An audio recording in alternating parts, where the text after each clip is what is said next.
자, 어저께는 제가 기초가 바로 된 신앙인이라고 하는 말씀을 증거하면서 요한복음에 대한 말씀, 굉장히 좀 딱딱하고 어려운 말씀이었지만 그래도 그것이 굉장히 근본되는 말씀이기 때문에 여러분들에게 그 말씀을 증거했어요. 오늘은 따라서 한번 합시다. 하나님의 말씀으로 승리하자. 그렇게 벌써 여러분들의 말하는 걸 가지고는 절대 승리가 안 돼요. 힘차게 해야지.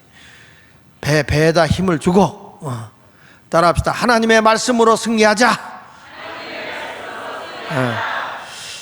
오늘 이 에스겔에 대한 말씀을 증거하려고 합니다. 이 에스겔이라고 하는 뜻은 하나님께서 강하게 하신다 또는 하나님은 강하시다, 이런 뜻을 가지고 있는 게 에스겔이에요. 다시 한번 따라합시다. 하나님께서 강하게 하신다. 에스겔이라는 뜻은 하나님께서 강하게 하신다 또는 하나님은 강하시다. 다시 크게, 하나님은 강하시다. 그런 의미를 가지고 있습니다. 오늘 성경 말씀에 보면요, 이런 내용이 나옵니다. 2절에 보면은 다 같이 에스겔서 1장 2절로 3절에 보면 여호야긴 왕, 다 같이 한번 읽어보세요. 시작. 여호야긴 왕이 사로잡힌 지 5년 그달 초 닷새라 갈대아 땅 그발 강가에서 여호와의 말씀이 부시의 아들, 미국의 부시 대통령 아들이 아닙니다.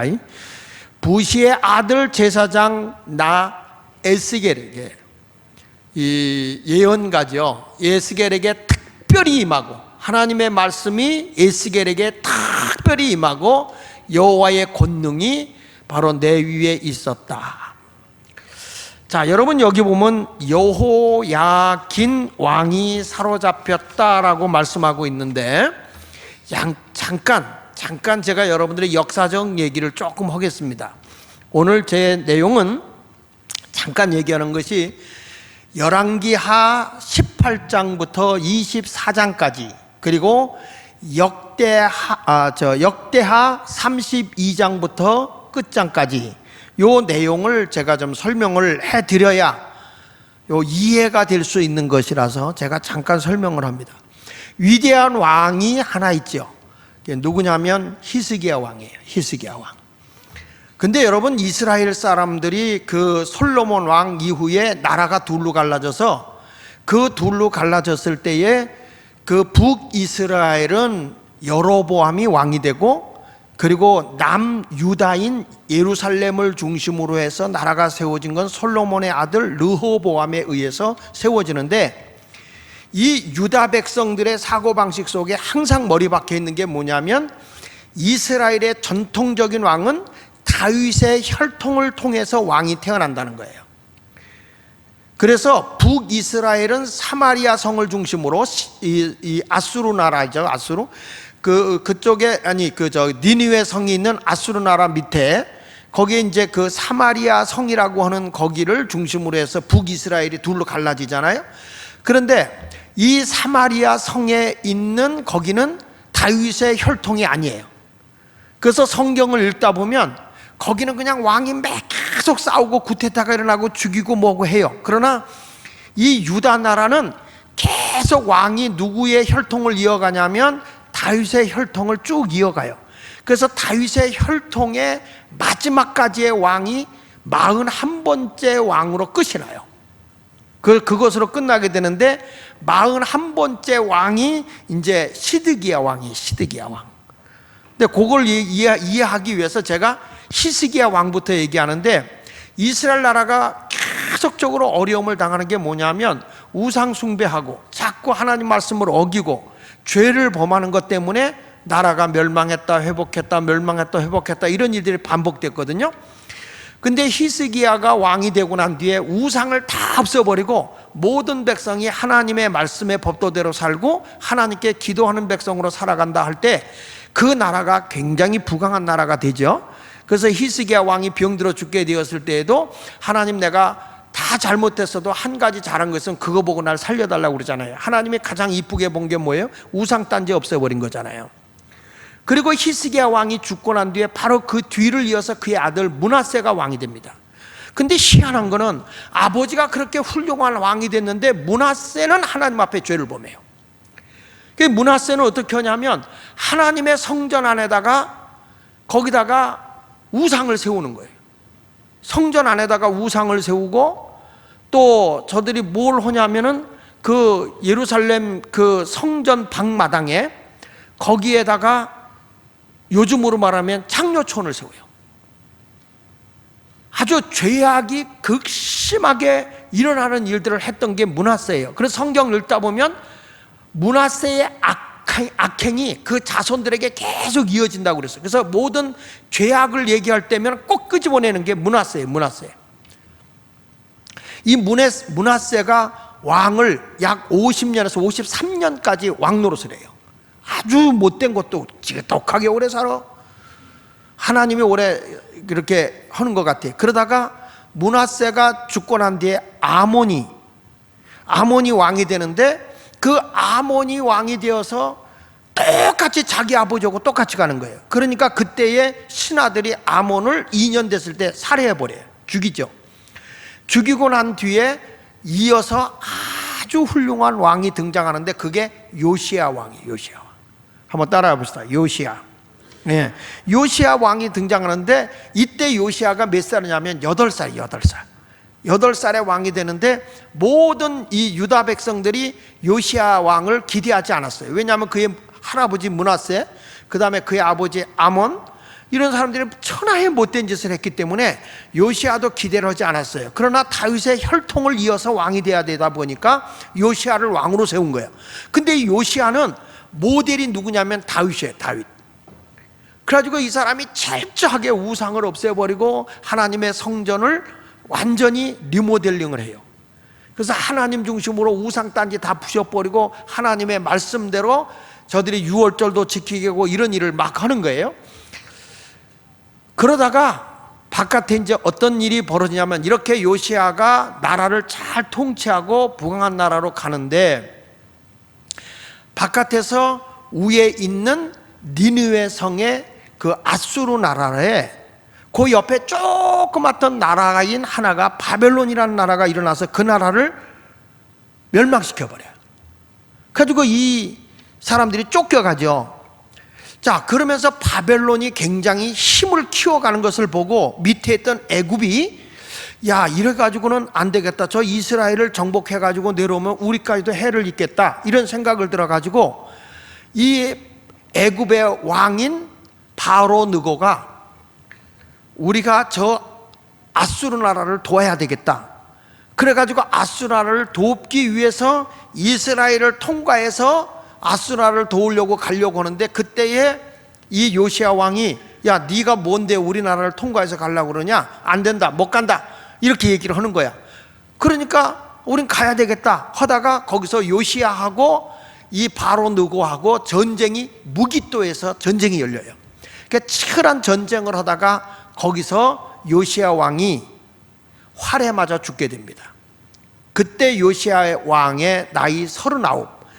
그러니까 31년 동안 이 나라를 부강하게 했다가 요시야 왕이 이제 거기서 죽게 된 거예요.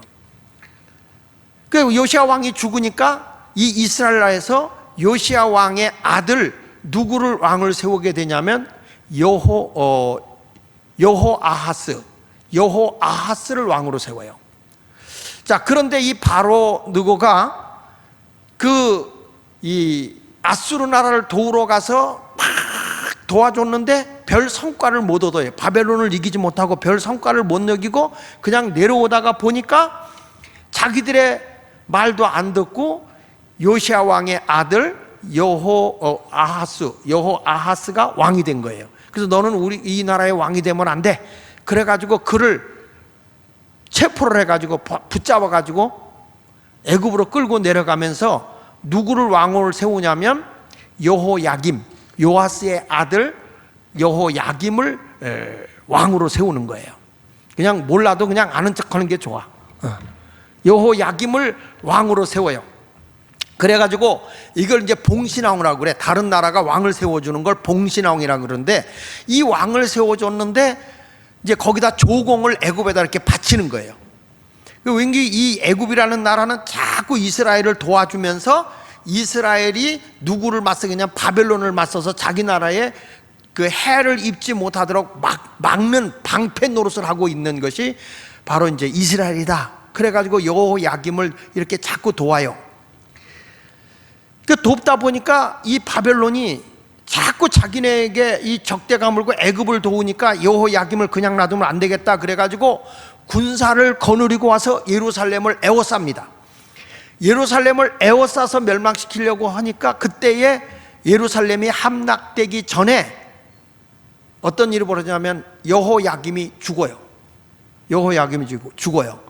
그 여호야김이 죽어서 그의 아들 여호야긴, 이제 이름이 등장하지요. 여호야긴 왕 1절에 지금 나오죠. 그래서 여호야김의 아들 여호야긴을 왕으로 세워서 3개월이 됐을 때 그 예루살렘을 바벨론의 느부갓네살 왕이 완전히 정복을 해버려요. 그래가지고 여호야긴을 포로로 끌고 바벨론으로 갈 때, 그때 같이 포로로 붙들려 간 사람이 누구냐면 에스겔이에요. 에스겔. 이제 조금 이해가 가나? 에스겔이 포로로 끌려간 거예요. 그리고 그때에 이 여호야긴을 붙잡아 가면서 누구를 왕을 세우냐면 시드기야를 이 바벨론에서 네가 이 나라를 통치해라. 그래서 시드기야를 왕으로 세워놨는데, 시드기야가 이 전쟁을 이렇게, 시드기야가 나라를 잘 이렇게 치부하고 잘 도와주고 있어요. 그러다가 이 시드기야가 바벨론을 배반을 해요. 배반을 해가지고 자꾸 애굽에서 도와줄게 하니까 거기에 현혹이 돼가지고 이제 에돔, 모압, 암몬, 두로, 시돈 이런 나라가 연합을 해가지고 바벨론을 공격을 해버려요. 배반하고. 근데 거기서 져요. 그러니까 바벨론에 느부갓네살 왕이 와서 예루살렘을 완전히 묵사발을 만들어 버리는데, 이스라엘 사람들이 세 가지를 꼭 기억하고 있는 게 있었어요. 첫째는 뭐냐면 이 나라는 다윗의 왕조로 이어간다. 그게 첫 번째예요.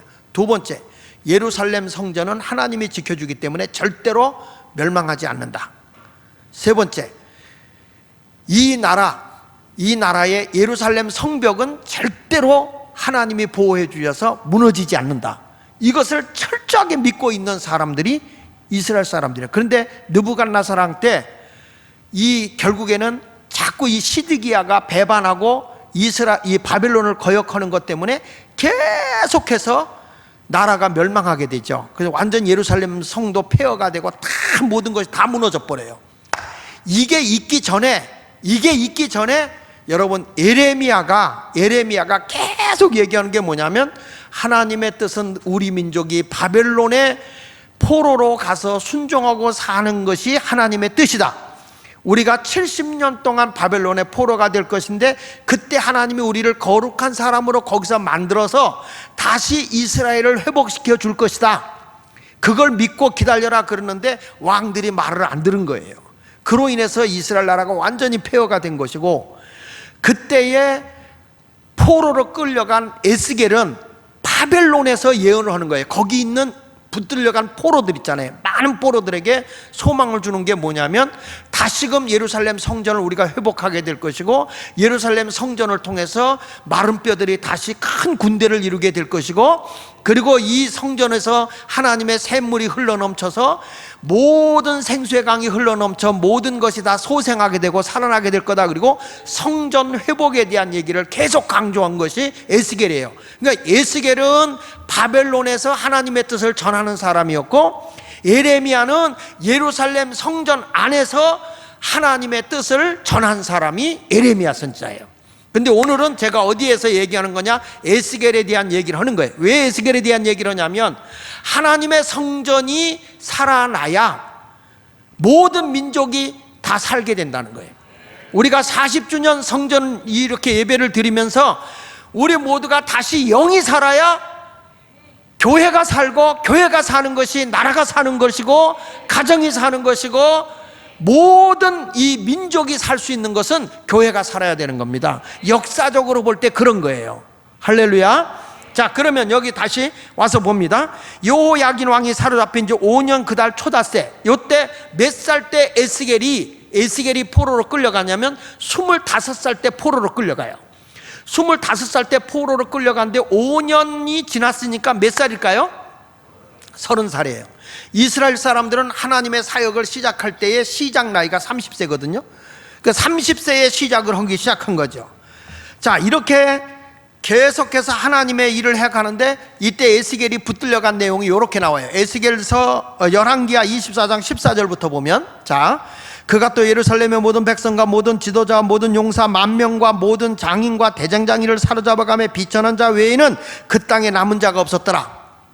그가 여호야긴을 바벨론으로 사로잡아가고, 제가 아까 얘기한 거, 여호야긴이 포로로 잡혀간 거예요.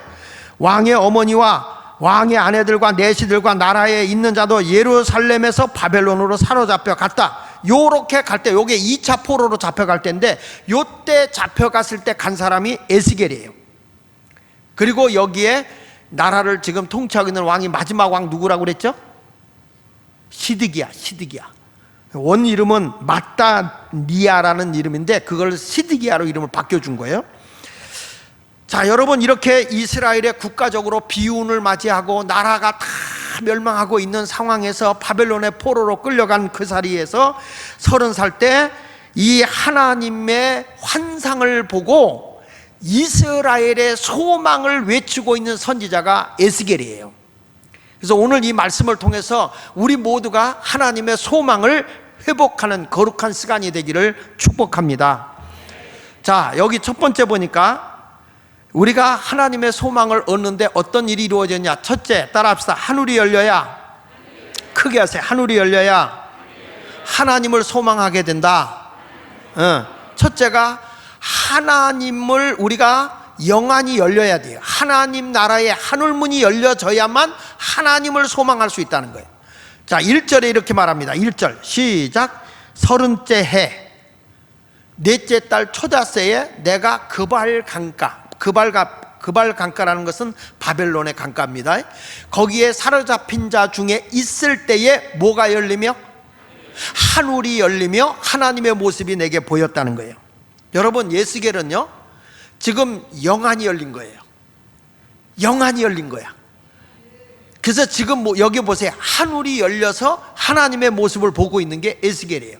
지금 민족적으로 볼 때는 소망이 없어요. 포로로 다 끌려가고, 지금 여기서 얘기한 거 보면 예루살렘에 있는 사람들은 전부 다 시답지 않은 사람들만 남아있고, 전부 다 똑똑하고 잘난 사람들은 다 바벨론의 포로로 끌려가 있는 거예요. 이런 상황에서 하나님이 에스겔 선지자를 통해서 영안을 열어주는 겁니다. 영안을 열었는데, 이 성경에 보면 이 에스겔서에는 하나님이 5번의 환상을 에스겔에게 보여줘요. 5번. 오늘 그룹의 환상을 보여줬고, 그 다음에 에스겔 8장에 더럽혀진 성전의 환상을 보여주게 되고, 15장에 불에 탄 포도나무 환상을 보여주고, 37장에 마른 뼈들이 일어나는 거, 그 환상을 보여주고, 그 다음에 에스겔서 47장에 하나님의 성전에서 생수의 강이 흘러서 강이 되고 바다로 흘러가서 모든 것들이 다 소생한다는 그런 내용 아시죠?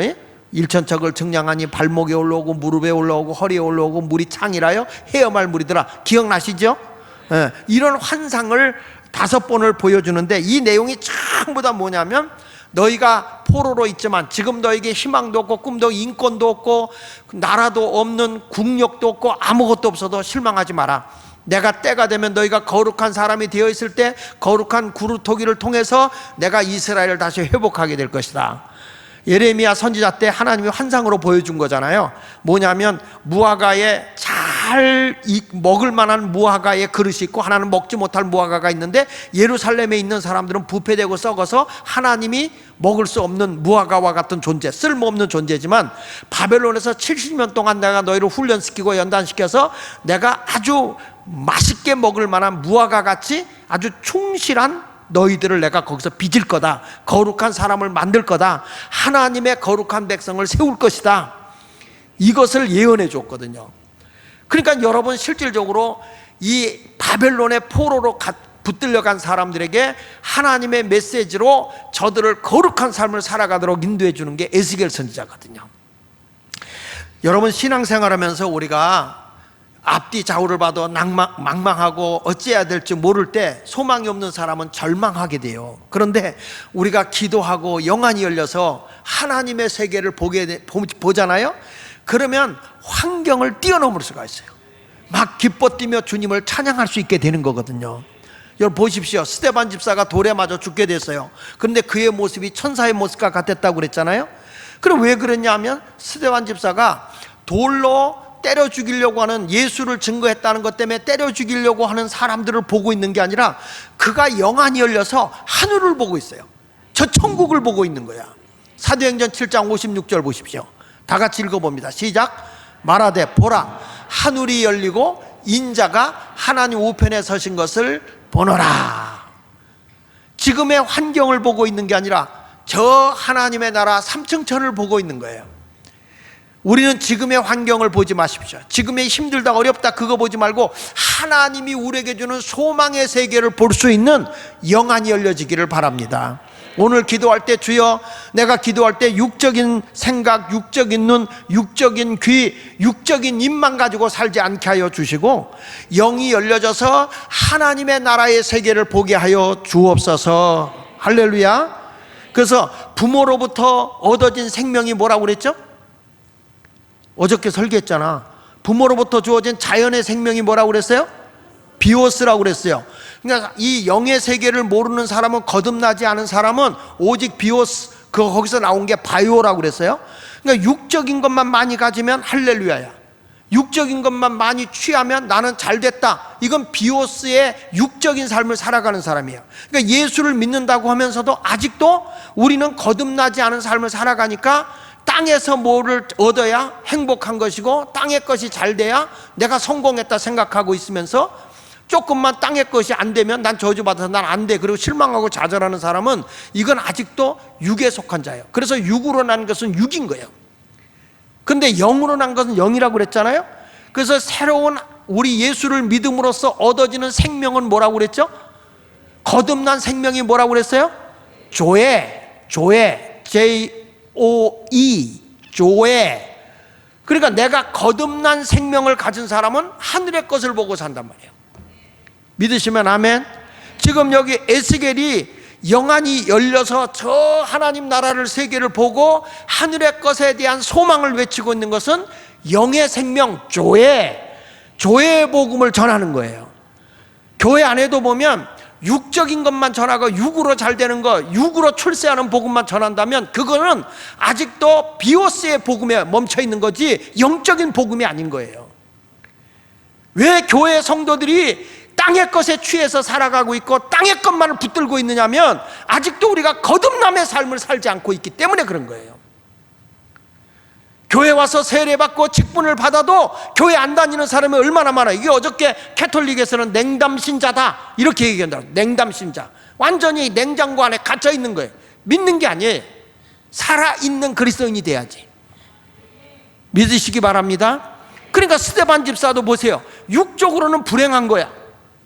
비오스적인 면으로는 죽음이 온 거예요. 그런데 영적인 거듭난 조회라고는 영혼의 생명은 살아서 저 천국을 보고 있는 거예요.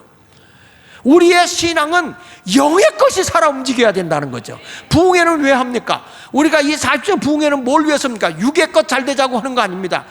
영의 것이 살아 움직이면 땅의 건 알아서 오게 돼 있단 말이야. 영적으로 살아 움직이는 그런 삶을 살아가야 할 줄로 믿습니다.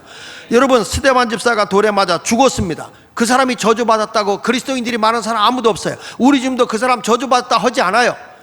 하나님 앞에 예배 한번 드리고 돌 맞아 죽은 아벨은 성경의 히브리서 11장에 보면 죽었으나 지금도 믿음으로 말한다. 그는 육은 죽었지만 조의 영의 생명이 살아서 지금도 말하고 있다. 예수마을교회는 영적으로 살아있는 교회가 돼야 돼요. 시시하게 신앙생활하는 사람들 보면 내가 어느 교회 갔더니 땅의 것이 잘 돼서 내가, 여러분 영이 살아야지. 아니 주인이 말이야 먹을 걸 자꾸 줘요. 돼지한테 자꾸 먹을 걸 줘요. 아주 풍성하게 줘요. 그 돼지 이뻐서 주는 거죠? 말귀를 못 알아듣나? 왜 줍니까? 빨리 커라, 내가 너 잡아먹든지 팔아먹겠다는 거 아닙니까? 내 영이 바로 살지 않는데 땅의 것이 아무리 많으면 무슨 소용이냐 이 말이야. 그러다가 여러분 땅의 것을 잃어버리면 하나님을 잃어버릴 겁니까? 신앙이 그렇게 돼서는 안 되는 거예요. 그 지금 바벨론의 포로로 끌려간 이스라엘 백성들을 통해서 아니다, 저들에게 이 에스겔에게 영안을 열어 하늘을 바라보면서 자, 지금 힘들고 어려워, 고달퍼, 고향이 그리웁지. 그러나 너희들에게 내가 뜻이 있어, 계획이 있어. 하나님의 원대한 그 거룩한 사람을 만들어서 다시 이스라엘의 거룩한 나라를 세우겠다. 영적인 백성을 만들고자 하는 하나님의 계획인 거예요. 예수마을교회가 40주년이 됐다, 40년 기념예배가 아니라 이제 말씀에 사로잡혀서 영이 살아 움직이는 교회, 영적으로 깨어있는 성도들, 그것이 우리에게 있어야 되는 거죠. 오늘 이 시간에도 하나님 내 영이 열려지게 하여 주세요. 이것이 살아 움직이지 않으면 여러분 예수 잘못 믿는 거란 말이야.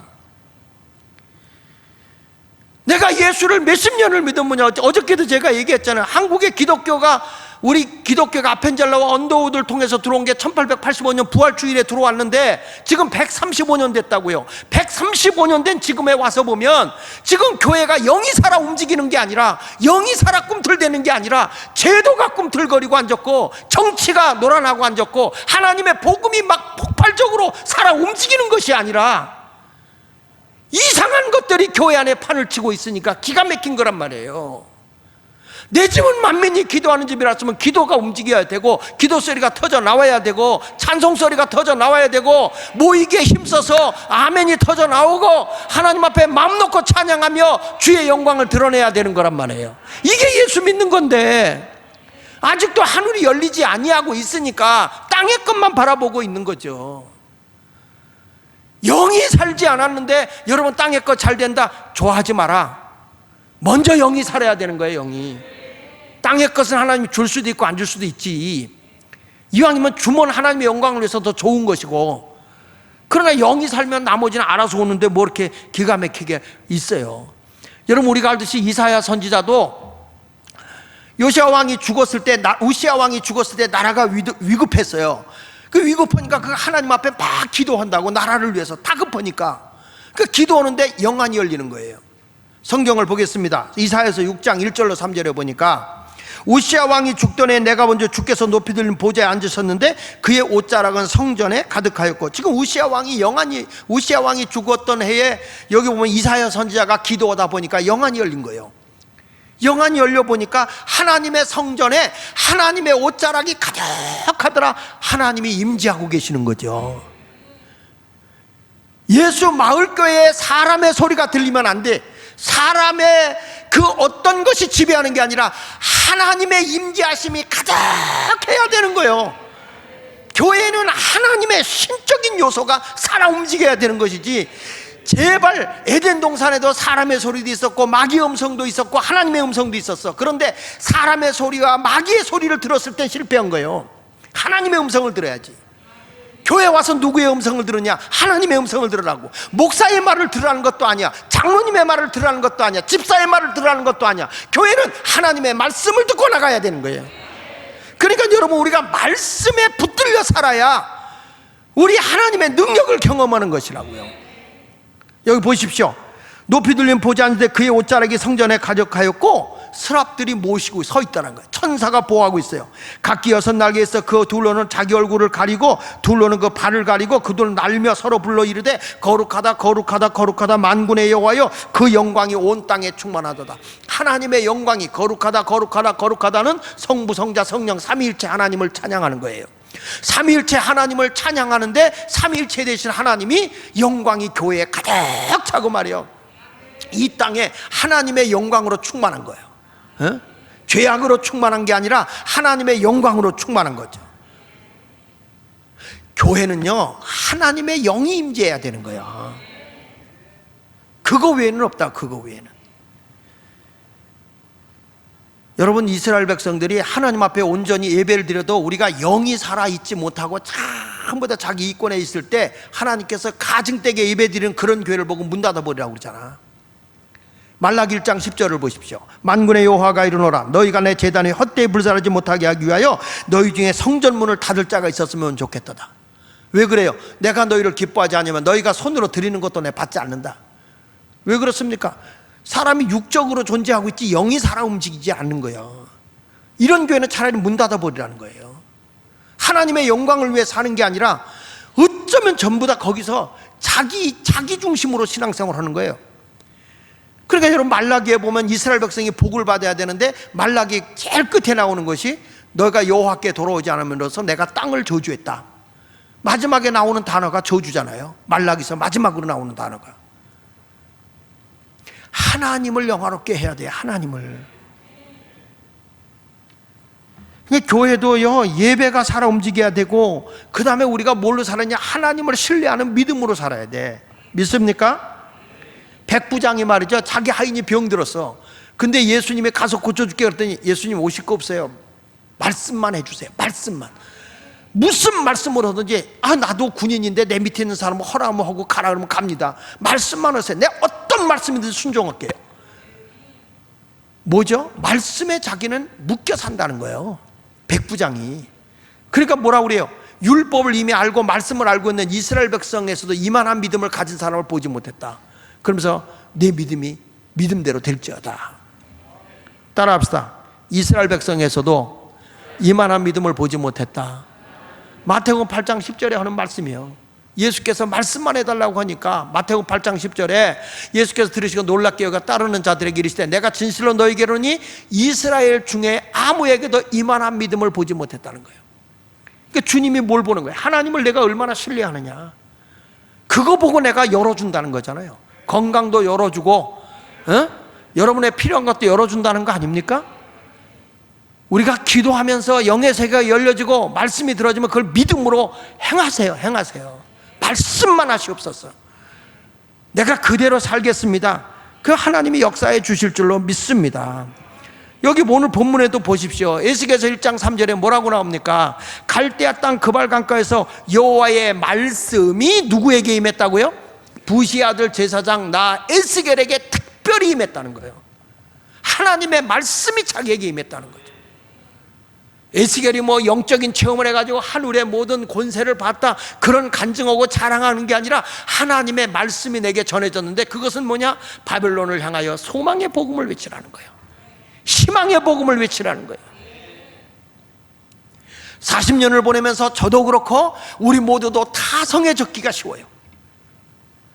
영이 살아 움직이지 않고 청년들도 우리가 뭐가 살아야 되냐? 하나님 말씀에 붙드는 영이 살아야 제대로 교회가 가는 것이지 누가 알아주고 안 알아주고 문제가 아니에요. 살아계신 하나님 주여 말씀만 하시옵소서. 그 말씀을 내가 그대로 지키겠나이다. 할렐루야.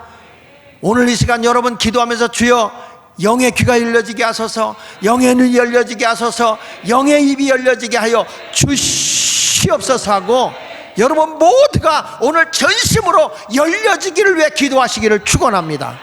그런 의미로 우리 에바다 한번 열려라 한번 찬양을 한번 부르고 말씀을 이어나가도록 하겠습니다. 할렐루야. 여러분들이 이번에 영안이 열려져서 그 놀라운 하나님의 은혜를 경험하고 기뻐 뛰며 주를 찬양했으면 합니다. 자, 두 번째 가서는 여기 네 생물에 대한 얘기가 나옵니다. 이게 뭐냐면 사복음서에 있는 예수님의 삶에 대해서 말씀으로 승리한 내용이에요.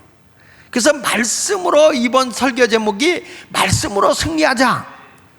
여기 성경 말씀 에스겔 1장 10절에 보면 그 얼굴들의 모양은 내세 아픈 사람의 얼굴이요. 여기에 나타난 네 얼굴은 다 뭐냐면 만물의 영장인 사람, 그리고 모든 맹수의 왕이신 사자, 그리고 모든 가축의 왕인 소, 그리고 모든 조리의 왕인 독수리, 모든 승리자를 의미하는 겁니다. 자, 여기 보시면 그 얼굴들의 모양은 넷의 앞은 사람의 얼굴이요, 넷의 오른쪽은 무슨 얼굴?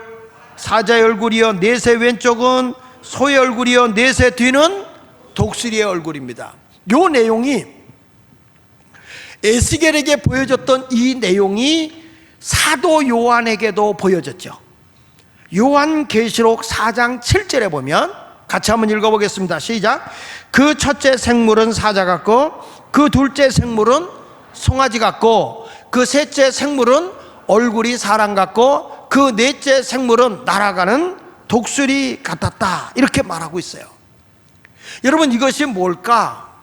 이것은 하나님의 보좌에 예수님의 모습, 승리한 모습을 보여주는 거예요. 승리자로 볼 때 한쪽으로 볼 때는 전면으로 보면 사람의 모양이고 오른쪽으로 보면 사자의 모양이고 왼쪽으로 봤을 때는 소의 얼굴이고 뒤의 모습으로 봤을 때는 독수리의 모습과 같았다라고 얘기를 하고 있습니다.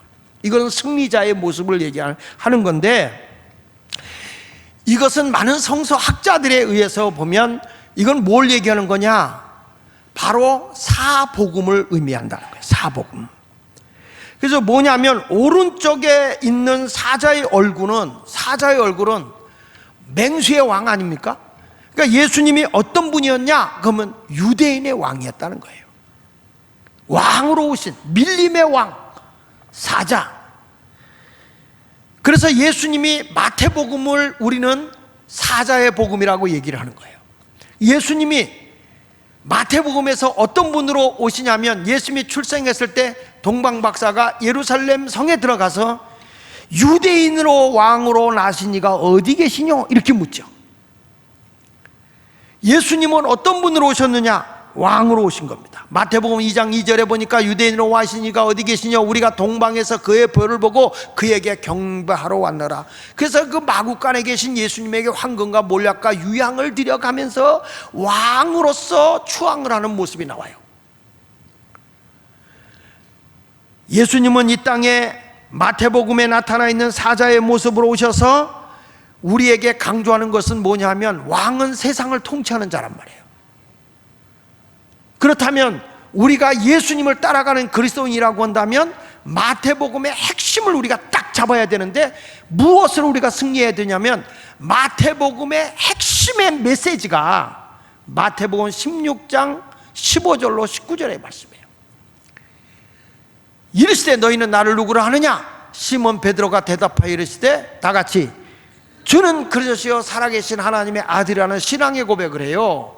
올바른 신앙의 고백을 했을 때 17절 봅니다. 예수께서 대답하여 이르시되 바요나 시몬아 내가 보기 이를 내게 하니는 혈육이 아니 하늘에 계신 내 아버지시니라 하면서 올바로 은혜로 주님을 고백한 그에게 주님이 왕권을 주는 거예요. 다 같이 8절 시작.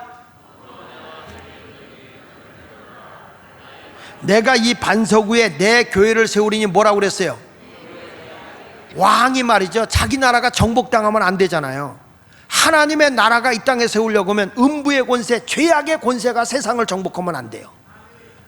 내가 하나님 나라의 천국에 가서 진정으로 승리자가 되기 위해서는 어떤 모습으로 나타나냐면 사자의 모습과 같은 그런 성도로서 살아야 되는데, 그렇다면 우리가 밀림의 왕자 사자와 같이 내가 만왕의 왕 되시는 주님을 따라간다고 한다면 우리가 왕권을 가지고 왕 같은 제사장 아닙니까? 우리가 그렇다면 교회가 음부의 권세가 이기지 못할 뿐만 아니라 성경 19절에 보니까 내가 너에게 천국 열쇠를 주는데 내가 이 땅에서 무엇을 매면 하늘에서 매이고 이 땅에서 풀면 모든 것을 풀린다. 믿습니까? 이게 뭐예요? 통치자의 권력 아닙니까? 하나님께서 우리에게 그런 거죠. 그래서 마태복음의 키워드가 주는 그리스도시여 살아계신 하나님의 아들이라고 고백했을 때에 내가 음부의 권세가 이기지 못하는 교회를 세울 것이고, 그리고 내가 이 땅에서 매면 하늘에서 매이고 이 땅에서 풀면 하늘에서 풀리는 천국 열쇠를 너에게 준다, 이 말이거든요. 여러분들이 이제는 내가 이번에 영안이 열려서 환상을 봤습니다. 중요하죠. 근데 거기서 봐야 되는 건 사자의 모습을 내가 해야 된다는 거죠.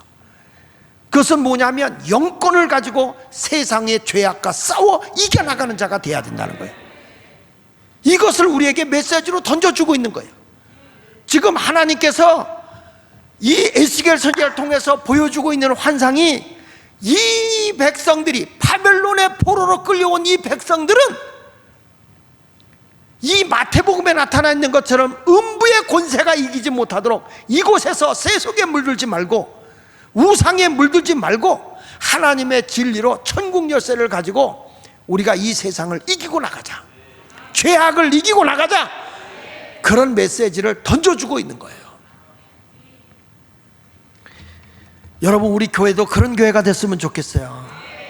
조금만 그냥 방심하고 놔두면 신앙생활이 자기 멋대로 가는 거예요. 그냥 하나님의 진리로 가는 게 아니라 음부의 권세가 이기지 못하는 교회가 돼야 될 텐데, 그냥 이 땅에서 하늘의 문을 열고 말이죠, 이 땅에서 풀면 하늘에서 풀리고, 하늘에서 풀리고, 이 땅에서 풀면 하늘에서 풀리는 그런 어마어마한 영적인 권세를 그리스도인들에게 줬음에도 불구하고 그것을 우리가, 그 권력을, 그 권세를 우리가 사용하지 못하는 것이 안타까운 거죠.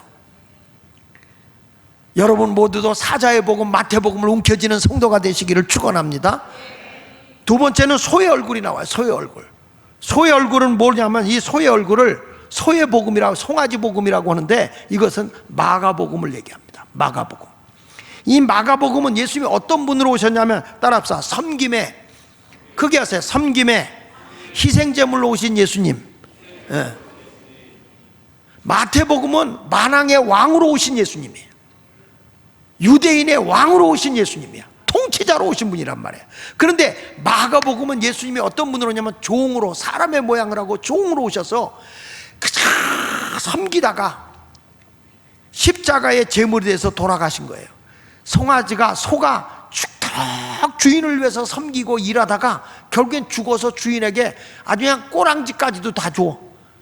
꼬리곰탕까지 다 주는 거예요. 섬기는 거예요. 그래서 마가복음의 핵심의 메시지가 뭐냐면 마가복음 10장 45절이에요. 이것이 마가복음의 아주 키워드야. 같이 읽어보겠습니다. 시작. 인자가 온 것은 섬김을 받으려 함이 아니라 도리어 섬기려 하고 자기 목숨을 많은 사람의 대속물로 주려 한다. 그래서 여기 보니까 섬기다가 대속물로 죽으러 오셨다, 그거예요. 그게 이 마가복음의 핵심이에요. 핵심. 이 마가복음에서는 뭐를 주제로 잡느냐 하면 이 마가복음 10장 45절이에요. 그러니까 내가 마가복음의 사람이 되고 싶다 그러면 섬김으로 내가 희생하고 사는 거예요. 그게 뭐냐? 송아지 복음에 취해 사는. 이렇게 사는 사람은 승리자가 돼서 어떤 사람이야? 송아지야. 소. 천국의 승리자가 된 섬김의 사람.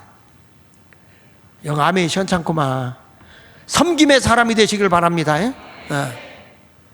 물론 마가복음에는 많은 거 있죠. 마가복음 9장 23절에 할 수 있거든요. 무슨 말이냐? 믿는 자에게는 능히 못할 일이 없다, 뭐 그런 얘기하면서 왜 우리는 이런 능력이 나타나지 않았나요? 예수님이 하시는 말씀이 기도 외에는 다른 어떤 종류도 이런 귀신이 나갈 수 없다, 이렇게 예수님이 말씀하지만, 그러나 이 마가복음의 본질적인 핵심은 섬김이에요. 그 섬김으로써 내가 살다가 그저 이름 없이 빚도 없이 감사하며 섬기다가 죽으면 그것이 천국의 승리자예요. 그게 바로 예수님의 모습으로 승리한 거예요. 우리가 찬송 부를 때 주님을 따르기를 원하고 예수님 닮기 원하잖아요. 예수 닮기 원합니다, 진심으로. 예수님을 닮기를 원한다. 그러면 우리가 송아지 복음같이 우리가 섬기다가 결국에는 대속물이 돼서 죽는 거예요. 이런 신앙을 우리가 가져야 된다는 거예요.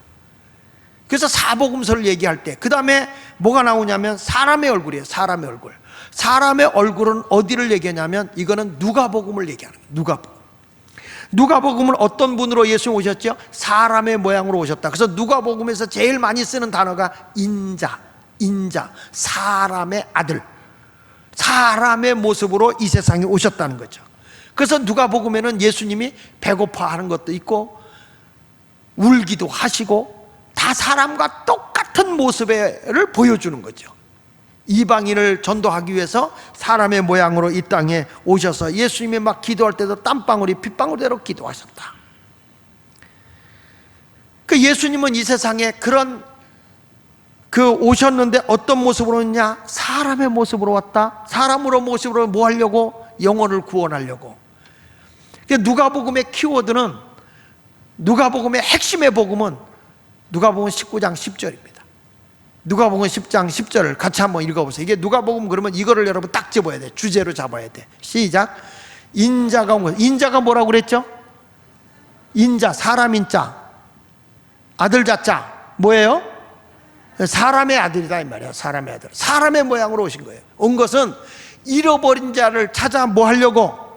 구원하려고. 그래서 성경에 누가복음은 잃은 자를 찾는 내용이 많죠. 99마리 중에서 한 마리 양을 잃어버렸는데 그 양을 찾는 얘기. 드라크마 10드라크마 중에서 잃어버린 한 드라크마 그거 찾는 얘기. 그 다음에 자식 둘 중에 잃어버린 탕자가 돌아온 얘기.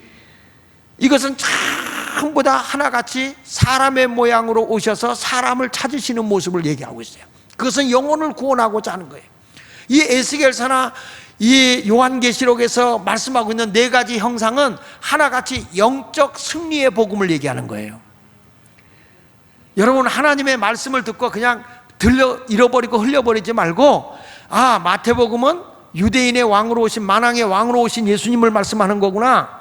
마가복음은 제물이 돼서 섬기러 오신 예수님을 말씀하는 거구나. 우리 보고 섬기라고 주는 메시지구나. 그 다음에 누가복음은 사람의 모습으로 오셔서 영혼을 찾아 구원하려고 오셨구나. 나도 그 사람들의 모습으로 내려가서 그 사람들의 낮은 자리까지 내려가서 그 사람들을 구원하는 일에 힘써야 되겠구나. 나 혼자 의로운 척 하지 말고 잘난 척 하지 말고, 세상 사람들이 술 취하고 방종한다고 해서 그 사람 멸시하고 정죄하지 말고 그 사람의 모습으로 찾아 내려가서 그 영혼을 찾아오라 이 말이야. 찾아오라. 그것이 바로 영적 승리자라는 거예요. 그리고 마지막으로 나오는 것은 독수리죠. 독수리 복음인데 이게 요한복음. 따라합시다. 요한복음. 이것은 뭘 얘기하냐면 하나님이신 예수님을 얘기하는 거예요. 독수리가 날개에서, 독수리는 높이 올라가거든요. 제일 높이 날르는 거거든요. 그래서 독수리를 아주 신성화시키는 경우가 많아요. 찬송가들은 독수리에 대해 주를 앙모하는 자 올라가 뭐같이? 독수리같이 이렇게 얘기하잖아요. 그러니까 모든 것이 예수님이 이 땅에 오셔서 하나님의 모습으로 오셔서 우리를 다 구원하고 멋지게 부활 승천하시는 분이 예수님이신데, 지금 여기서 예수님 우리에게 일러주고자 하는 것은 뭐냐? 아주 우리가 헤아릴 수 없는 그 태초라는 단어를 어저께 얘기했어요. 태초. 창세기의 태초는요, 창세기의 태초는 시작을 말해주는 거야. 시작을. 근데 요한복음의 태초라는 것은 기초, 본질, 궁극적인 관심, 그리고 맨 처음에 라는 뜻이라고 그랬어요. 이 태초는, 요한복음에 나와 있는 태초는 말씀이라고 하는 것을 하면서 곧 하나님이다. 이것은 어느 걸 얘기냐면 영원한 세계를 얘기하는 거예요. 영원한 세계. 그러니까 이것은 다른 때 얘기하는 거야. 영원 전의 시간을 얘기하는 거죠. 그러니까 하나님이 천지를 창조할 때는 시작이 있잖아요. 태초에 천지를 창조하셨다. 빛이 있으라서 빛이 있었다. 그 시작점을 얘기하는 거라고 한다면 요한복음의 태초는 이미 영원 전의 시간을 얘기하는 거예요. 우리 주님이 영원 전부터 말씀으로 얘기하시는 거예요. 우리가 태어나기 이전에 주님은 우리 이전에 계신 거예요. 이 세상의 만물을 만드시기 이전에 계신 그분. 그래서 이 태초는 시간관념이 달라요. 그래서 끝없이 요한복음은 깊고 깊이 들어갈수록 끝없이 깊어지는 거예요. 그래서 이 요한복음을 뭘로 표현하냐면 신학자들은 독수리복음이다. 높은 차원의 복음이다. 아주 깊고 오묘한 생명의 말씀이다. 근데 그 말씀이 요한복음 1장 14절에 육신이 되어 우리 가운데 거했다. 그래서 요한복음의 핵심 워드가 뭐냐? 요한복음의 주제가 뭐냐? 어저께 얘기했던 작은 성경 요한복음 3장 16절이죠. 하나님이 세상을 이처럼 사랑하사 독생자를 주셨으니 누구든지 예수 믿으면 멸망하지 않고 영생을 얻으리로다. 요한복음 3장 16절 다 같이 하나님이 이 세상을 예처럼 사랑하사 독생자를 주셨으니 누구든지 예수 믿으면 멸망하지 않고 영생을 얻으리로다. 영생을 얻으리로다. 할렐루야. 영생은 어저께 얘기했어요. 잊지 마세요. 조회, 영원한 생명, 하늘의 생명, 주님께로 주어지는 천국의 생명, 그것을 얻게 되는 거죠. 요한복음 10장 10절에 말씀하고 있는 거죠. 도둑이 오는 것은 도둑질하고 죽이고 멸망시키는 거지만 예수님이 온 것은 양으로 뭘 얻게 하고 생명을 얻고 조회를 얻게 하고 그 다음에 더 풍성한 것을 너에게 주기 위해서다. 예수 믿으면 풍요로움이 우리에게 와지게 되는 겁니다. 할렐루야. 이러한 하나님의 오묘한 말씀을 너는 영적으로 승리자가 되라, 왕으로서 승리해라, 섬김으로 승리해라, 그 다음에 인자로서 사람의 모습으로 가서 정말 종의 모습으로 그들을 찾아내라, 영혼을 찾아내라, 하나님이 기뻐하는 자를 찾아내라, 그리고 깊고 오묘하고 저 고상한 하나님의 그 영적 깊이 있는 독수리의 복음, 요한복음, 영원한 생명을 줘라. 그것을 누구에게 준 거냐? 에스겔에게 줬다 이 말이에요. 에스겔에게. 그래서 에스겔에게 지금 34에 하나님의 말씀이 그에게 임했다. 할렐루야. 다시 한번 3절 봅니다. 나 에스겔에게, 다시 그 앞부분을 보세요. 앞부분 에스겔에게 뭐가 주냐? 여호와의 말씀이 주어졌다. 아멘입니까? 자, 갈대아 땅 그발 강가에서 여호와의 말씀이 바로 이 에스겔에게 특별히 임했다. 여러분들도 이 말씀을 끝까지 붙잡고 나가시길 축원합니다. 자, 그런데 그것만 준 게 아니라 따라합시다. 여호와의 권능이, 특별 여호와의 권능이 내 위에 있으시니라. 내 위에 있으니라. 여기 보면 에스겔이 하늘이 열리고 하나님의 말씀이 주어질 뿐만 아니라 권능도 에스겔에게 주어지는 거예요.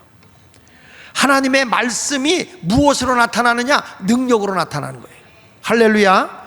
내가 오늘 시간이 되면 여러분들에게 하나님의 말씀의 권능으로 스스로 내 몸을 가지고 하나님이 치유하는 것을 좀 얘기하려고 이 아주 좋은 책을 가지고 왔는데, 오늘은 시간이 좀 안 될 것 같고 내일로 내가 미루려고 그래.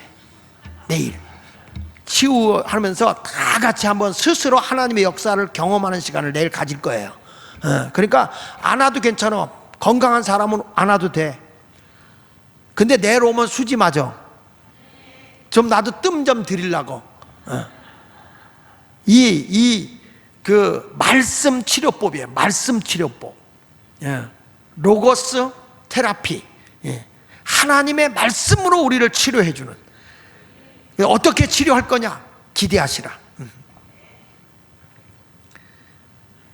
우리가 예수를 믿으면 여기서 보니까 능력이 오는데, 하나님의 능력은 구원의 능력도 있지만 치유의 능력도 있다고요. 그러니까 우리가 예수를 믿으면 어떤 병이 와도 말씀 안에서 딱 사로잡히잖아요. 그러면 귀신도 나가.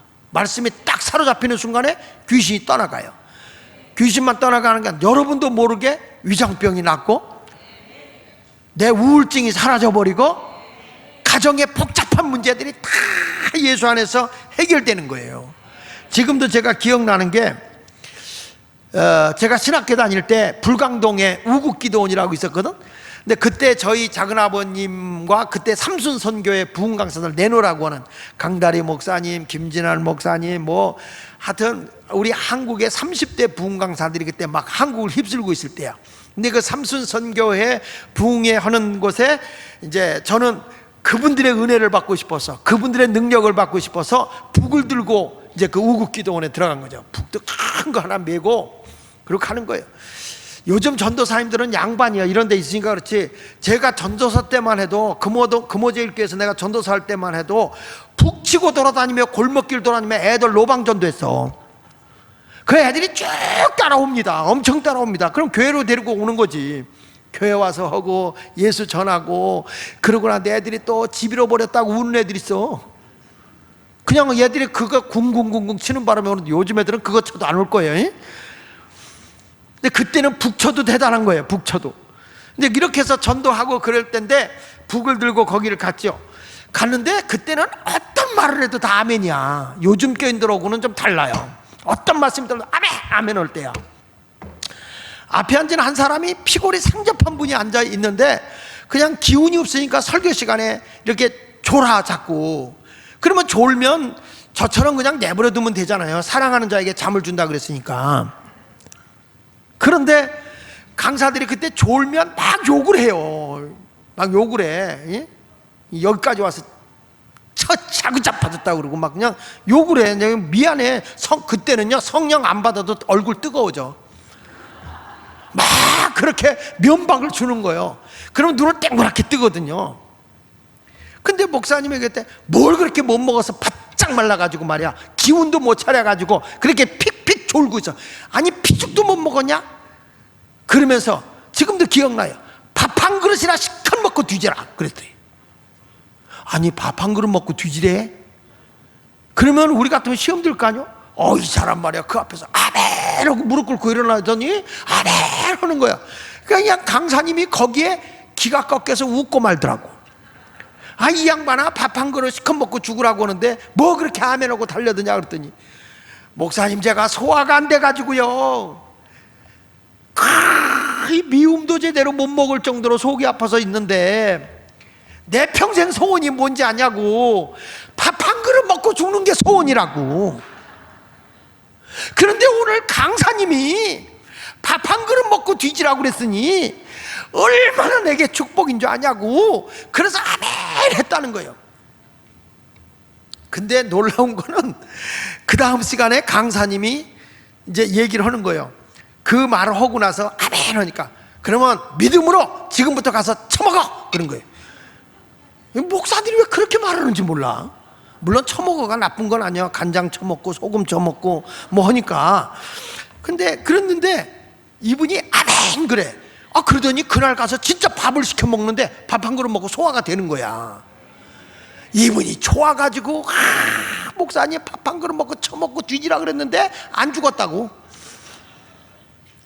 그러니까 믿음으로 하나님의 말씀을 그렇게 받아 먹는데 말씀을 순수하게 받아들이니까 그들의 은혜를 받는 거예요. 여러분 이천성 목사님이 막 하다가 그 삼각산 하늘산 기도원에 가가지고 막 기도를 한다고요. 방언을 막 하는데 한 사람이 여기 방언 못하는 사람 손 들어봐. 그러니까 젊은 사람 손을 들어. 그러니까 걔도 방언하는데 그래 방언도 못하냐 이것들아. 그분이 욕을 잘하잖아요. 근데요 그분이 기도를 하는데 왜 걔도 하는 방언을 못하냐고 야단쳐서 그런지 그분이 방언을 받는데 개 짖는 소리를 냈더라니까.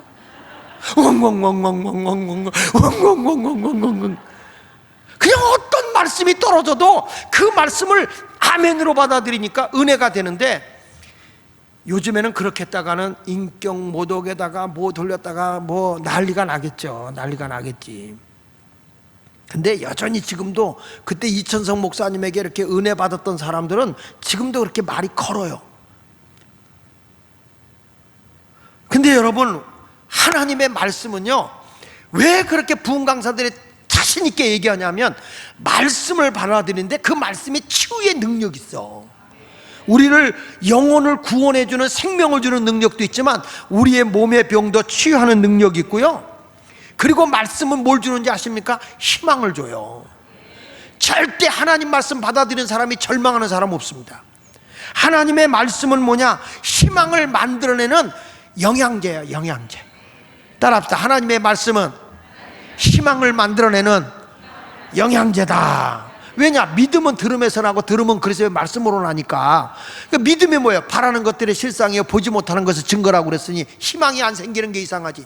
예수 열심히 믿는 사람이 희망 없이 예수 믿는다? 말도 안 되는 거예요. 그러니까 예수 믿는 사람은 도전적이고 내일을 향해서 뭔가 일을 자꾸 하려고 도전한다니까요.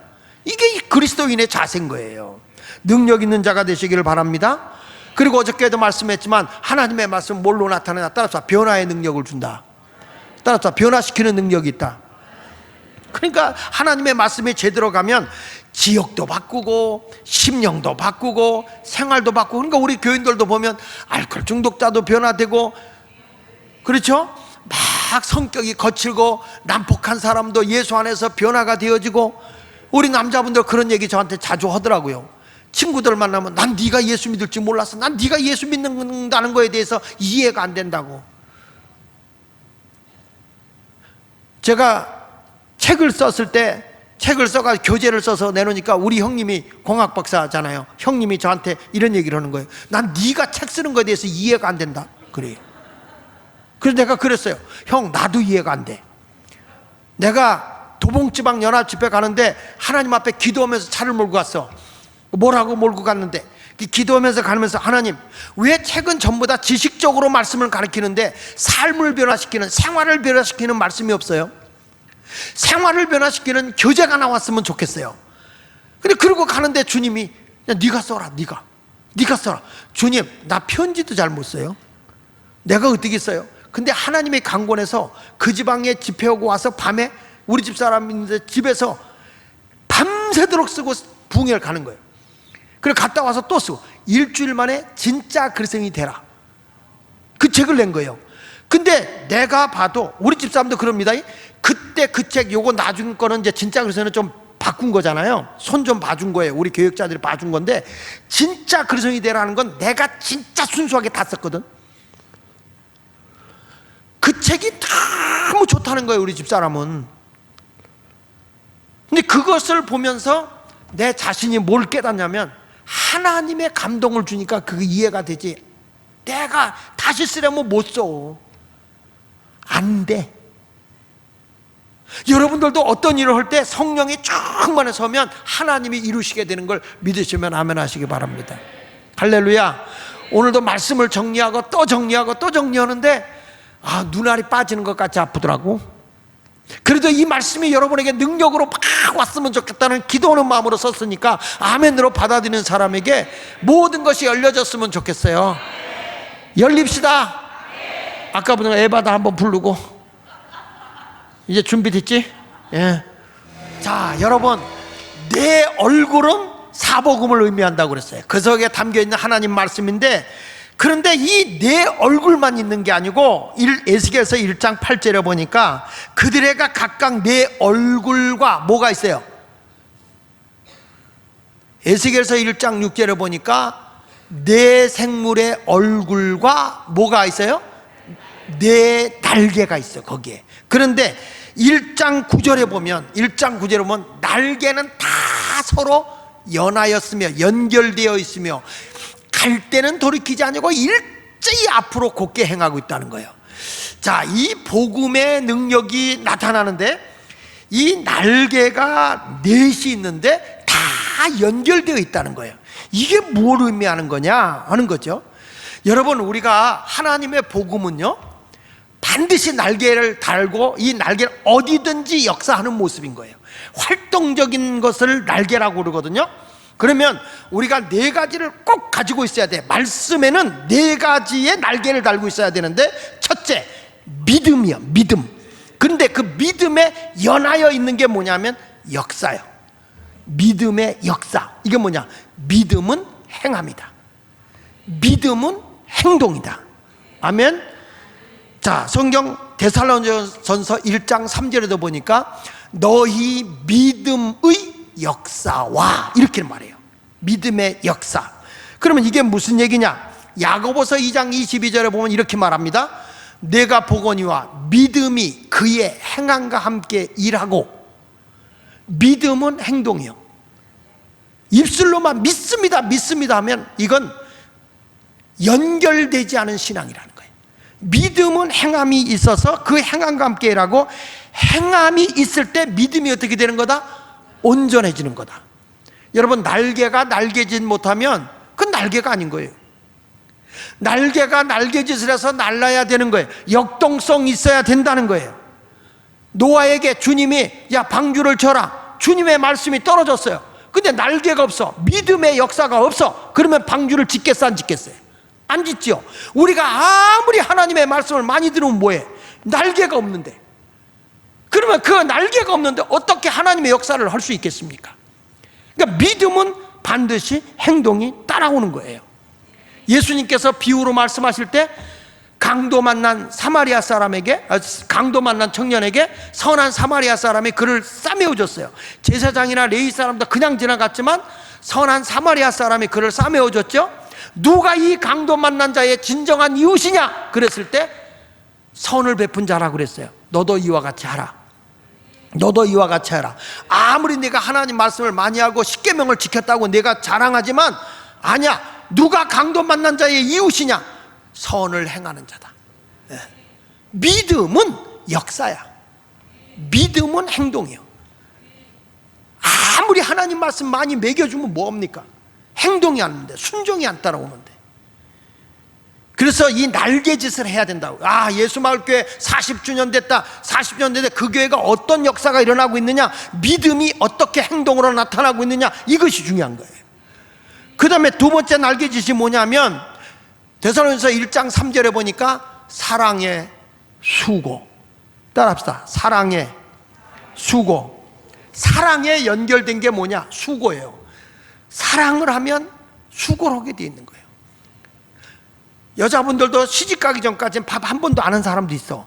근데 시집 가면 사랑하는 사람을 위해서 밥해, 설거지해, 빨래해, 애들을 위해서 별거 다 해. 왜 그래요? 사랑엔 수고가 따라오니까.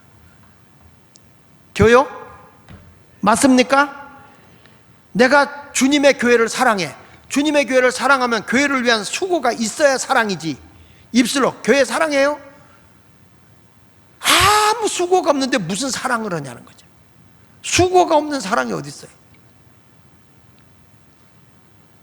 남편이 말이야, 여보 사랑해. 개뿔. 입으로만 사랑하는데 뭐 사랑이야? 사랑한다면 거기에 수고가 따라와야 사랑이지. 아내가 힘들어서 설거지 못하고 지쳤으면 남자가 가서 수고해 주는 게 사랑이지. 그러니까 또 다 설거지, 여자들이 다 싸놓고 설거지 안 하라는 얘기가 아니라 힘들어서 못할 때 도와주는 거죠. 빨래하기도 힘들어서 널어달라. 그럼 널어주는 거지. 내가 그러거든. 좀 해줘, 도와줘. 그러면 아멘 해요. 알아서는 못해. 사랑이라는 게 뭡니까? 죽어도 더 주고 싶어 하는 게 사랑이죠. 예수님도 우리에게 십자가에서 생명만 줬습니까? 필요한 거 다 주신다고 그랬어. 너무 사랑하니까 더 주는 거예요. 제가 지금도 잊지 못하는 게 우리 교회 개척할 당시에 세를 살던 분이에요. 세를 살던 분인데 딸이 시집 갔는데 돈이 없는 거야. 그러니까 세를 빼고 월세로 가고, 그리고 딸이 시집을 보냈어. 근데 그 집에 신방 갔더니 그렇게 울면서 뭐냐면 딸한테 충분히 못해줬다고. 내가 그랬어. 이 정도면 너무 잘해준 거라고. 이 형편에 얼마나 더 잘해주냐고. 엄마 아버지가 지금 길거리에 내 안께 상주인 줄 그 정도 해줬는데, 그런데 부모의 마음은 더 해주고 싶은 거야. 왜 그럴까요? 사랑하기 때문에. 성경 말씀 로마서 8장 32절에 예수님이 이런 말씀 하잖아요. 자기 아들을 아끼지 아니하시고 우리 모든 사람을 위하여 내어주시니가. 하나님께서 독생자 예수도 주시고 예수님은 우리를 위해서 자기 생명까지 주지 않았습니까? 어찌 그 아들과 함께 다 같이 시작, 모든 것을 우리에게 주시지 않겠느냐. 아니, 우리 하나님 아버지가 당신의 외아들을 십자가에 죽여가면서까지 우리를 사랑해 줬다면 뭐는 아끼겠느냐. 더 주고 싶어 하시는 분이 우리 하나님이라는 거예요. 하나님 앞에 여러분이 온전한 신앙만 가지면요, 사랑 많으신 하나님이 더 주고 주는 거예요. 그의 나라와 그의 의를 위해 살아봐라. 무엇을 먹을까 입을까 마실까 염려하지 않아도 내가 다 채워줄게. 이게 성경 아닙니까? 사랑은 수고입니다. 사랑은 희생이 따라와야 됩니다. 사랑이 한다면서 희생이 없는 건 거짓이에요. 그러니까 내가 하나님의 말씀으로 완전히 영적인 군사가 돼서 내 얼굴을 한 그 모습을 가지고 있다 할지라도 날개가 없으면 죽은 것과 같은 거예요. 역동성이 없는 거예요, 신앙생활이. 그 다음에 뭐라고 그러냐면 데살로니가서 1장 3절에 보니까 소망의 인내를 우리 하나님 아버지 앞에서 끊임없이 기억한다. 따뜻하 소망의 인내. 그게 소망의 인내. 소망 있는 사람은 참고 견딘다 이 말이야. 소망이 없는 사람은 내일이 없기 때문에 인내를 못해요. 그러니까 힘들면 한강대학 풍년가로 가는 거고 63빌딩 낙하암가로 가는 거고 사람들이 자꾸 자기 생명을 단축시키는 거 왜 그래? 소망이 없으니까. 인내가 없어요. 요즘 사람들이 인내가 없어. 왜 그러냐? 소망이 없기 때문에. 우리는 어떤 소망을 갖냐? 다시 오실 예수님을 기대하면서, 주님 오실 때 보라 신랑이로다 아멘 주 예수의 옷이 없어서 할 때 면류관 쓰려고. 면류관, 그 죽도록 충성해야죠. 할렐루야. 하나님 나라 가서 면류관 써야지. 그냥 누구는 개털 모자 번거지 모자 하나 쓰고 앉아서 주님 오실까 봐 걱정하고 앉았으면 되겠어? 금면류관 써봐. 자식들도 말이야, 집에 공부해가지고 상 받은 날은, 칭찬 받은 날은 집에 올 때 가방이 달라. 멀리 떨어져 있는데 엄마 하고 있어요. 왜 그러냐? 오늘 100점 그러면서 와요. 주님 앞에 내가 면류관 쓰려고 하면 주님 앞에 달려오는 게 행복인 거예요. 행복. 찬송가도 있잖아요. 저수정 같은 길에서 면류관 벗어서 주 예수 앞에 바치며 늘 찬송하겠네. 면류관 쓰고 주님 앞에 갔을 때 의의 면류관, 자랑의 면류관, 금 면류관, 썩지 않을 면류관, 의의 면류관, 이런 면류관을 탁 쓰고 있어야지. 남들은 하나님 앞에 상 받아서 면류관 탁 쓰는데 이번에 보니까 임영웅인가? 걔가 진 받아가지고 이거 탁 쓰여주는데 그렇게 울더라고. 여러분은 면류관 써야지. 그래도 전혀 감격이 없다. 그 잘난 이 세상에서 주는 그 트로트 노래 부르고서 그 면류관 쓰는 것도 우리 유튜브 애들도 임영웅 그거 나오면 아무것도 안 하고 그것만 보고 앉았어. 예? 그런데 우리 예수 믿는 사람들이 말이야, 하나님 우리 주님 앞에서 면류관 쓴다는데 감독이 없어? 감격이? 찬양을 많이 하면 하나님께서 여러분들에게 금면류관 씌워준다고 그랬어. 성가대 찬양, 이 찬양대들 하나님께 찬양 열심히 하고 이렇게 반주하잖아. 하나님 나라 가면 금면류관이야. 금면류관. 전도 많이 하면 자랑의 면류관. 우리 목회자 주를 위해서 살면 뭐라고 그랬어요? 썩지 않을 면류관. 예? 여러분들도 하나님 앞에 죽도록 충성하고 달려갈 길 다 달려가면 의의 면류관. 하나님의 면류관 종류가 다 달라. 그 면류관을 다 쓰고 있으면 얼마나 멋있어. 이거 부러질까봐 이거 쓰고 있어야지. 그래서 이게 쓰고서 막 뽐내려고 하다 보니까 내가 잘나서 쓴 게 아니라 주님의 은혜지. 그래서 저수정 같은 길에서 면류관 주님께 바치는 거예요. 자식이 상 받아갖고 오면 누구에게 내밀어? 면류관 벗어서 주 앞에 드리듯이 우리도 자식이 모으면 엄마 나 100점이야 자랑스럽게 내놓는 것처럼 우리도 주님 앞에 그렇게 내놓을 수 있도록 여러분 모두가 정말 소망을 가지고 인내하시기 바랍니다. 힘들어도 주의 사명 끝까지 달려갈 길 다 달려가야 돼요. 사도 바울처럼 나의 달려갈 길 다 마친 후에는 의의 면류관이 예비되어 있으리라. 주님의 사명 놓지 않고 끝까지 달려가는 그런 성도가 되시길 바랍니다. 소망의 인내. 그리고 네 번째 날개가 뭐냐? 따라합시다. 기도의 응답. 기도는 반드시 응답이 약속돼 있어요. 연하여 있어요. 연하여 있어. 기도했는데 공짜가 없어. 그래서 마태복음 6장 6절에도 그렇게 말합니다. 너희는 기도할 때 골방에 들어가 문을 닫고 은밀한 중에 계신 내 아버지께 기도하라. 은밀한 중에 보시는 내 아버지께서 뭐하리라? 갚아주신다고요. 기도는 반드시 하나님이 들어주신다고. 마가복음 11장 24절에 뭐라고 그랬어요? 그러므로 내가 너에게 말하니 무엇이든지 기도하고 구하는 것은 받은 줄로 믿어라. 그리하면 너희에게 그대로 되리라. 기도는 하나님의 연하에 있어. 뭘로? 응답으로. 이것이 날개야. 말씀을 듣고 아무리 써도 내 집은 만민이 기도하는 집이라고 했기 때문에 성도들이 기도의 날개짓을 안 하면요 응답이 없어요. 아무리 이론적으로 많이 알면 뭐합니까? 40주년을 지내면서 예수마을교회는 기도불이 붙었으면 좋겠어. 활활 붙어야 돼. 기도불이. 하나님의 역사하실 가운데 그 역사가 임하시기를 주의 이름으로 축원합니다. 그러니까 내 날개가 있고, 자, 내 얼굴에 내 날개가 서로 연하여 있습니다. 따라합시다. 믿음의 행동, 사랑의 수고, 소망의 인내, 기도의 응답. 이 네 가지 날개짓을 해야 돼. 우리는 날개짓을 해야 돼. 날개짓을 하면은 하나님의 역사가 어마어마하게 나타나게 돼 있어요. 그 역사를 경험하며 살아가는 성도들이 되시길 축원합니다. 자, 그럴 때 여기 보십시오.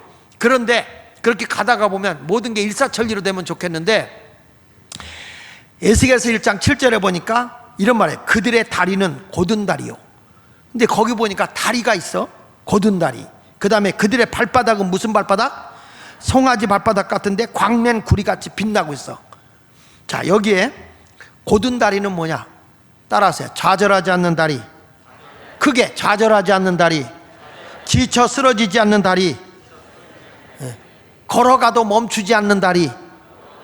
그러니까 내가 걸어갈 때 이 다리가 축 주저앉으면 안 돼. 여기 보니까 곧은 다리야. 좌절하지 않고 지치지 않고 쓰러지지 않고 나가는 다리예요. 근데 여기 보면 발바닥이 뭐라고 그랬냐면 송아지 발바닥이야. 어미소가 가는 대로 송아지가 따라갑니다. 저는 시골에서 소를 키워봐서 알아요. 어미소가 가면 무 송아지들이 매 그러면서 쫓아가요. 논두렁으로 가요. 거기 험한 길인데 송아지가 그 길을 걸어가요. 여러분, 우리가 주님을 따라가는 그 길이 꽃길이 아니에요. 비단길이 아니에요. 여기 에스겔서에 보니까 어떤 길이라고 그랬냐면 에스겔서 2장 6절로 7절에 보니까 이런 말씀이 나옵니다. 인자야, 같이 읽어보세요. 너는 비록 가시와 찔레와 함께 있으며 전갈 가운데 거주할지라도 그들을 두려워하지 말고. 내가 하나님의 복음을 위해 가는데, 지금 에스겔에게 주시는 말씀이거든. 에스겔아, 내가 가는데 그 길은 가시가 있고 찔레가 있어. 그리고 전갈이 있어. 다 이게 누구냐면 사람이야. 너를 찌르고 너에게 상처를 주고, 그리고 너에게 막 전갈에서 너를 죽이려고 하는 이런 사람들이 다 있는데 두려워하지 마라. 두려워하지 마라. 그리고 그들이 말을 두려워하지 말자. 그들은 패역한 족속이라도 그 말을 두려워하지 말며 그 얼굴을 무서워하지 말지어다. 다 같이, 그들은 심히 패역한 자라. 그들이 듣든지 아니 듣든지 뭐라고 그랬어요? 너는 내 말로 고할지어다. 곧은 다리, 하나님의 이 말씀, 바벨론에 있는 저 타락한 이스라엘 백성들이 내 말을 듣지 않는다 할지라도 너는 곧게 곧은 다리로 그 가시와 찔레 전갈이 너를 그냥 억압을 해도 툭툭 밟고 지나가라는 거야. 그런데 너는 해를 입지 않는다는 거예요. 구리와 같이 광채가 나는 겁니다. 여러분, 예수 믿는 사람이 예수 믿다 보면 교회 안에가 이런 소리 저런 소리 많아요. 그런 것 때문에 상처 입으면 천국 백성 아니야. 그런 거 마다하고 그냥 가야 돼. 곧은 다리로 곧게 앞으로 전진해 나가야 할 줄로 믿습니다. 발바닥, 송아지 발바닥 같이 턱턱턱턱 밟고 가야 돼요. 믿습니까? 그런데 이렇게 가는데 중요한 게 한 가지가 또 나와. 에스겔서 1장 8절에 보니까 그 사방 날개 밑에는 각각 사람의 뭐가 있더라? 손이 있더라. 그 날개 밑에 숨겨져 있는 손이 있어. 이 손은 뭐냐? 봉사의 손입니다. 이웃으로 이롭게 하는 손입니다. 이거는 나타내는 손이 아닙니다. 자랑하는 게 아닙니다. 숨겨져 있는 손입니다. 오른손이 하는 것, 왼손이 모르게 하는 겁니다. 여러분, 천국 백성으로 우리가 살아가기 위해서는 하나님의 말씀으로 승리해야 되고, 그리고 영적인 날개짓을 해야 되는데, 그리고 우리의 발걸음이나 우리의 발바닥이 견고하게 앞으로 곧은 다리를 가지고 쭉쭉쭉쭉 힘들어도 그 길을 헤쳐나가는데 해를 입지 않고 가야 됩니다. 그러면서 자기를 뽐내고 자기 공명심에 사로잡힌 자가 아니라 이름 없이 빛도 없이 주를 섬기는 숨어져 있는 사람의 손, 이것이 그리스도인이라는 거예요. 이것이 영적으로 승리하는 사람이라고 일러주고 있어요. 그래서 마태복음 6장 3절로 4절에 뭐라고 그래요? 내가 구제할 때 오른손이 하는 거 왼손이 모르게 하라. 내 구제함을 은밀하게 하라. 은밀하게. 그러면 은밀하게 보시는 중에 너희 아버지께서 뭐 해준다? 갚아준다. 여러분, 내가 이름 없이 빛도 없이 아무도 안 알아주는 것 같아도 주님은 알아. 주님이 다 갚아줘. 그런 믿음을 가지고 살아가시길 바랍니다. 별소리가 다 들려. 오해도 많이 받아. 오해도 많이 해. 옆에서 막 별소리 다 들려. 그래도 이름 없이 빛도 없이 주님의 봉사의 손을 멈추지 마십시오. 나타내려고 하지 마십시오. 자기를 드러내려고 하지 마십시오. 내가 없으면 안 된다. 걱정하지 마. 당신 때문에 안 되는 거야. 주님의 나라는 내가 없었기 때문에 되는 게 아니라 주님, 나 같은 것도 써주시옵소서. 아이고, 시간이 많이 갔지만 결론을 냅시다. 그래서 어떻게 가냐? 제발 주의를 할 때는 일하는 방법을 해. 내 생물이 일하는 방법을 보니까 절대 뒤로 돌이키면 안 돼. 절대로 뒤로 돌이키면 안 돼. 여기 보십시오. 에스겔서 1장 7절 시작. 날개는 다 서로 연하였으며 갈 때마다 뭐 하지 아니하고 돌이키지 아니하고. 여러분, 주의로다가 제발 뒤돌아보지 말라고. 에? 롯의 아내처럼 뒤돌아보다 소금 기둥 되지 말고, 가룟 유다처럼 뒤에 돈 보다가 배창자 터져 죽지 말고, 오직 믿음의 주여 온전케 하시는 예수님만 바라보고, 자꾸 신앙생활을 뒤돌아보지 말고 앞만 바라보고 가라고. 일제히 여기 보세요. 일제히 뭐라고 그랬어요? 앞으로 곧게 행하며. 하나님의 말씀만 받고 나가. 뒤에 거 잃어버리고 주의 말씀만 바라고 앞으로 나가세요. 이것이 신앙입니다. 히브리서 10장 39절에 이렇게 말했어요. 뒤로 가면 어떻게 되는가 보세요. 우리가 뒤로 물러가 뭐 할 자가 아니라고? 멸망할 자가 아니 오직 영혼을 구원하며 이르는 믿음을 가진 자예요. 앞으로 계속해서 전진해 가야 할 줄로 믿습니다. 근데 이것은 내가 앞으로 가는데 어떻게 가느냐? 앞으로 전진하려면 내 의지로 가는 게 아니야. 성령으로 가는 거예요. 에스겔서 1장 12절에 말합니다. 영이 어떤 쪽으로 가면 그 생물들도 그대로 가되, 그대로 돌이키지 아니하고 일제히 앞으로 걷게 한다. 성령에 의해서 여러분들도 뒤돌아보지 말고 일제히 앞으로 갑니다. 아멘. 자, 다 9절 다시 한번 봐. 9절에도 똑같은 얘기가 나오는 거예요. 자, 돌이키지 아니하고 일제히 어디로? 앞으로 걷게 행하고. 다시 12절 보세요. 12절. 영이 성령님이 어떤 쪽으로 우리를 인도하든지 성령이 인도하는 대로 너희가 갈되 돌이키지 아니하고 일제히 어디로만 가라? 앞으로만 가라. 오늘도 여러분들이 하나님의 말씀을 듣고 이번 집회에 완전히 무장을 해서 하나님 나라에 쓰임받는 사람이 되길 바랍니다. 머뭇대지 마세요. 머뭇대지 마세요. 하나님의 일은 이 다음에 어지가 아니야. 번개같이 빨라야 돼. 디모데 성경 말씀 에스겔서 1장 14절에 보니까 그 생물들은 어떻다고 그랬어요? 번개 모양같이 왕래하더라는 거예요. 하나님의 일은 이 다음에 때가 되면 늙어서 죽을 때쯤 해야지. 지금은 세상 일이 바빠서 못해. 그런 생각하지 마라. 주의 일은 속히 급히 빨리. 따라합시다. 급히 속히 빨리. 믿습니까? 세상도 지금 얼마나 확 빨리 돌아가는데 교회 일은 느릿느릿 가면 됩니까? 주의 일도 민첩하게 움직여야 되는 거예요.